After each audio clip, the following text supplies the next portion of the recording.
A blessed Wednesday morning po sa ating lahat. Welcome sa bagong buwan nitong taong to. Welcome sa July 1. Ayan. Ang bilis po ng panahon. Tayo ay nakalagpas na sa kalahating taon ng 2026. At tayo ay magsisimula ulit ng panibagong lesson. Today, kakaroon tayo ng introduction dun sa ating panibagong lesson. Ayan, kaya excited po ako na tayo ay mag-umpisa ngayong araw na ito. Ayan, bagamat makulimlim sa labas kasi nga nag-uulan na. Ayan. So, mapagpalang umaga po ulit.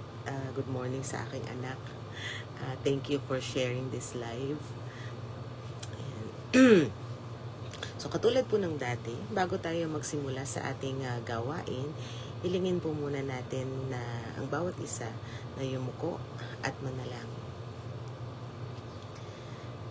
Ama naming Diyos na makapangyarihan sa lahat, maraming salamat sa pag-iingat mo sa buhay ng bawat isa sa buong magdamag.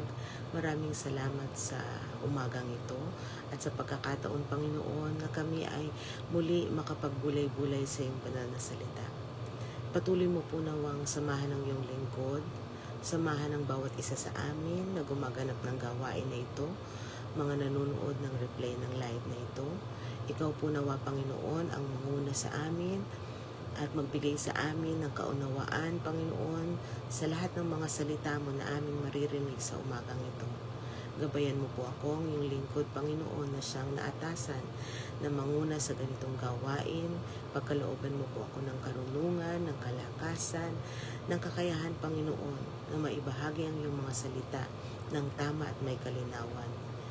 Bigyan mo po, Panginoon, ang bawat isa sa amin ng pangunawa at tulungan mong lumago kami sa aming pananampalataya bilang Kristiyano, bilang anak mo. At dinadalangin din namin, Panginoon, ang iyong mga anak na hindi namin nakakasama sa ganitong gawain. Ikaw po nawa ang humaplos sa kanilang puso, Panginoon, at tulungan mo na nawa sa susunod na pagkakataon ay makasama din namin sila sa ganitong gawain. At dinadalangin din namin, Panginoon, ang mga anak mo na dumaraan sa mga pagsubok, mga pagkakasakit. Patuloy namin hinihiling, Panginoon, ang iyong mapagpalang haplos at pagpapagaling. Hinihiling namin, Panginoon, na tulungan mong maging matagumpay sila, na malagpasan ang mga suliraning ito, Panginoon, at patuloy, Panginoon, na paglingkuran ka. Ama, patuloy namin pinagpapasalamat sa iyo ang lahat ng ito at patuloy namin hinihiling na linisin mo po ang aming puso't isipan at gawin kami laging katanggap-tanggap sa iyong banal na harapan. At muli ang lahat ng ito'y dalangin namin sa matamis na pangalan ng Jesus. Amen. Amen. A blessed morning po ulit sa ating lahat. Welcome dito sa ating Seeking God in the Morning, ang ating daily morning devotion. At dahil nga today is July 1, tayo ay merong panibagong topic na series pa rin, no? Kasunod pa rin itong in action, no? May word na in action. At ang title po nitong ating series na ito ay Virtue in Action, the Quiet Power of a Godly Life. Ayan, napakaganda, di ba? So siguro yung title pa lang, no, na Virtue in Action, may isip nyo na agad yung binabanggit sa Proverbs, no? Sino ba yung virtue doon? Yung mga kababaihan. Pero ayan, ito ay hindi lamang po pangkababaihan. Siyempre, ito ay para sa lahat. So, muli, this is an invitation at introduction para sa ating bagong topic. So, sa mundong ito, no, na maingay, madalas, sa bulong gumagalaw ang ating Panginoong Diyos. So, inaanyayahan ko muli, ang bawat isa na sumama sa ating 28-day spiritual reset ngayong July. Mag-uumpisa ang ating 28-day journey tomorrow. That's July 2. So, we are starting a new journey called Virtue in Action. Virtue in Action, the quiet power of a godly life. Whether you are a woman or a man, this series is designed to unlock a different kind of strength. Isang klase ng lakas na hindi kailangan ng spotlight para kuminang, pero kayang magpabago ng buhay mula sa kaloob-looban. Ayan. For the past few months, we've talked about love, yung ating naging series na Love in Action, faith, yung ating faith in action, youth in action, and leadership, yung ating leadership in action. Yan yung katatapos lamang nitong June. But today, we're going to talk about something that is often overlooked. Sometimes, in a world that is so loud, napakaingay na mundo, we think that for us to be heard or to make an impact, kailangan nating maging maingay. Minsan yun ang konsepto, na pumapasok sa bawat isa sa atin. Minsan ang feeling natin, kailangan nating magsalita ng malakas, sumigaw o kumuha ng atensyon. But as we look into the life of the Proverbs 31 woman, yan, yung dinescribe sa aklat ng Kawikaan 31 na kababaihan, and syempre yung many godly women sa Bible, we realize that true influence isn't measured by the volume of our voice. It's measured by the depth of our virtue. Ayan. So, napakaganda, So, let's read muna yung ating Bible verse na ating pagbabatayan hindi lamang sa umagang ito, kundi sa buong series, Although every day meron tayong special verse na ating pagbabatayan, pero this verse na babasahin ko ay yung pinaka-verse na pagbabatayan natin sa ating buong series na ito. At ito ay matatagpuan sa aklat ng unang Pedro, Kapitulo 3, versikulo 4. At ito po yung sinasabi. Kundi ang pagkataong natatago sa puso na may damit na walang kasiraan ng espiritong maamo at payapa na may malaking halaga sa paningin ng Diyos. Amen. Amen. Pagpalain nawa ng Panginoong Diyos ang pagkabasa ng banal na kasulatan. So, bakit ito yung ating anchor verse? Sa mundong ito, madalas nating akalain na para mapansin tayo o maging influential, kailangan nating maging maingay. Pero ang verse na ito ay nagbibigay sa atin ng ibang pananaw. Ang tunay na lakas ay nasa pagkataong natatago sa puso. Bakit tayo dapat magpatuloy o dito sa topic na to, bakit tayo dapat sumali dito sa 28 journey na ito? Una, ito ay para sa lahat, hindi lang ito para sa kababaihan, So if you are a husband, a father, or a friend, mas maiintindihan mo yung halaga ng quiet virtues gaya ng pagpapakumbaba at gentleness na naglalapit sa atin, sa ating Panginoong Diyos. Another point is this topic will help us build our character. Matututunan natin kung paano manindigan sa kung ano ang tama, lalo na sa mga pagkakataon na feeling natin ay overlook o hindi tayo napapansin. And last, dito sa yung ating third, na reason why we should join this 28 journey is because of wisdom for legacy. yung gusto natin, no, na magkaroon tayo ng karunungan, no? Gusto natin discover, no, how to cultivate a heart that guides our families, the church, at ang susunod, no, na henerasyon ng mga leader. Ayan. So, excited na ako para sa ating July devotional series. To guide us through our 28-day journey, ito yung ating mga magiging roadmap. No? Since meron tayong 4 na week, at sa loob ng 4 na week na ito, meron tayong 7 na daily devotional message. Pero dahil nga ang ating Seeking God in the Morning ay Monday to Friday lamang, nag-a-advance tayo. So meron tayo minsan na day na meron tayong 2 topic.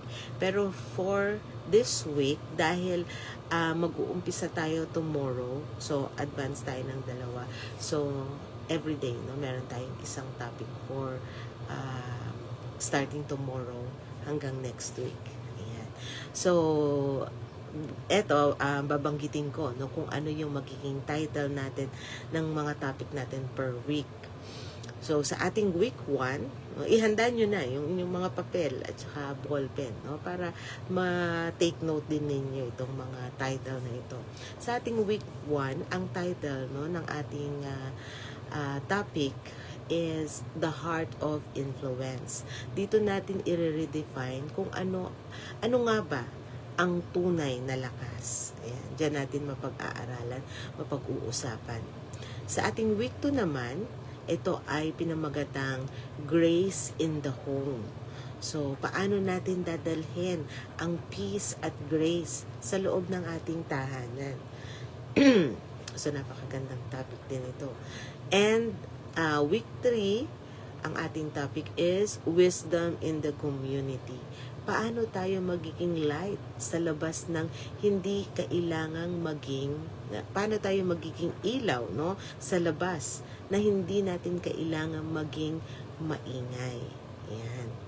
And last, week 4, ang title nito is Kingdom Purpose in the Church. Ang kahalagahan ng ating hidden work sa pagbuo ng Body of Christ. Ayan.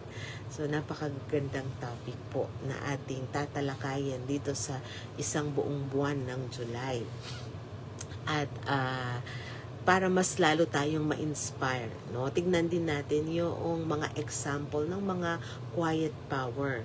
Una, sa Biblia, no, meron tayong matatagpuan na example ng isang quiet power, no? Ang pangalan niya, no, ay si Ruth, no? So, basahin natin, no, yung ano ba, no, yung inspirasyon, no, na meron dito sa character ni Ruth na mababasa natin sa Bible.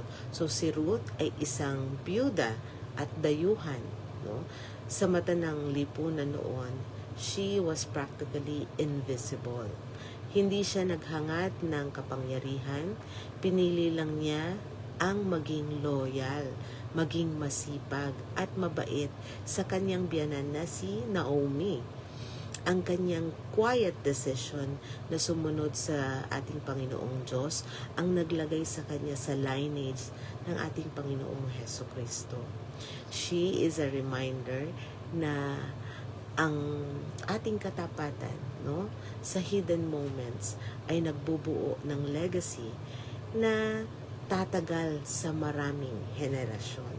Ayan. So, napakaganda, no? We are, mai-inspire tayo, no, sa buhay ni Ruth. So, isa lamang siya, no, sa mga matatalakay natin, no, dito sa ating topic. Pero kahit sa ating history book, no, meron pa rin tayong makikita na mga character na talagang tayo ay mai-inspire, katulad ni Corrie ten Boom, no, sa ating history book noong World War II. Si Corrie ten Boom ay isang simpleng anak ng watchmaker siya ay naging isang hidden hero. Wala siyang malakas na boses sa politika, pero may puso siya para sa ating Panginoong Diyos. Ipinagsapalaran niya ang kanyang buhay para itago yung mga Jewish people mula sa mga Nazi. 'Di ba? Alam natin nung kung napag-aralan ninyo sa inyong history, nung panahon ng mga Nazi, tinugis nila, yung mga Hudyo. At si Corrie ten Boom ay isa sa mga kababaihan o mga tao, na naglakas loob na magtago, itago yung mga Jewish people para maligtas yung kanilang buhay. So pinatunayan niya na kapag ang puso ay lubos na sumuko sa Panginoong Diyos, nagiging kuta ito, ng pag-asa para sa iba. Yan. Nagiging refuge, ng pag-asa para sa iba. So dito, sa ating series, here is the challenge, this series is a 28-day commitment to grow. So by the end of this month, ang prayer ko is that hindi lang tayo magkaroon ng dagdag na kaalaman, kundi magkaroon din tayo ng renewed spirit of courage, wisdom, and gentleness, na madalas na natin sa ating tahanan, sa ating trabaho, at sa ating buhay, madalas natin itong magagamit o madadala natin ito. Ayan. So I invite you all to join me. Please do not miss this or do not miss a single day. Ihanda ang inyong mga notebook at ang inyong mga puso. Let's walk this path together, learning to live with a quiet and with a quiet power that truly changes lives. So muli, I'll see you again sa ating day 1, and that is tomorrow. So muli, maraming salamat sa bawat isa sa pagsama nyo sa ating introduction nitong ating pag-aaralan. Dito pa lang sa introduction natin and invitation, napakadami na nating natutunan. At nagpapasalamat tayo sa Panginoong Diyos sa pagkakataon na ito, na tayo ay kanyang ginagabayan. Ayan. So, makulimlim na talaga sa labas, Parang dito sa kwarto, parang gabi. Ayan. At mamaya biglang bubuhos na yung ulan. Gayon pa man, I hope na ang bawat isa ay safe, and I hope to see you again tomorrow dito sa pagpapatuloy ng ating gawain, dito sa ating Seeking God in the Morning with our new series na topic na ating pagbubulay-bulayan, na may pamagat na Virtue in Action, the Quiet Power of a Godly Life. At bago tayo magtapos dito sa ating gawain sa umagang ito, hinihiling ko po na ang bawat isa ay yumuko at manalangin.